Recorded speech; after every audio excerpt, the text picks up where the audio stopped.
गाव हे माझ्या गावाशेजारचं. ऑनलाईन पद्धतीमुळे त्या शाळेत मी गेलो. गेल्या तिथं मला पहिल्यांदा बेरोजची आवड लागली.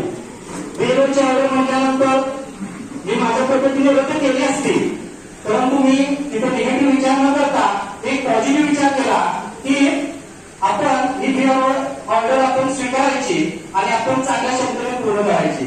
मी बेरोजचं काम सुद्धा करत असतो, नवीन प्रयोग करत असतो, नवीन घेत असतो. म्हणजे अस्तित्व टिकवण्याचा प्रयत्न करणारी दुसरी अवस्था. आणि तिसरी अवस्था आमची अशी असते की प्रभुत्व संपादनाची अवस्था. प्रभुत्व संपादनाची पातळी म्हणजे ज्यावेळी शिक्षक वेगवेगळे असे उपक्रम राबवून, विद्यार्थी वेगवेगळे गुणवत्ता यादीत आणून, जिल्हा परिषदेचे सर्व उपक्रम राबवून एका प्रभुत्व पातळीवर येतात, त्यावेळी आमच्या पाठीवर कोणीतरी थाप मारली पाहिजे, आम्हाला शाबासकी मिळाली पाहिजे. हे काम आजचं जिल्हा परिषद सांगली सर्व 10 व्यक्तींच्या वतीने मी जिल्हा परिषदेचे खूप खूप आभार मानतो, त्याचे अभिनंदन करतो. आणि सुंदर आदर्श शाळा जिल्हा स्तरावर प्रथम क्रमांक. 5वी आणि 8वी शिष्यवृत्ती परीक्षेत विद्यार्थ्यांना अत्यंत अव्वल असं मार्गदर्शन.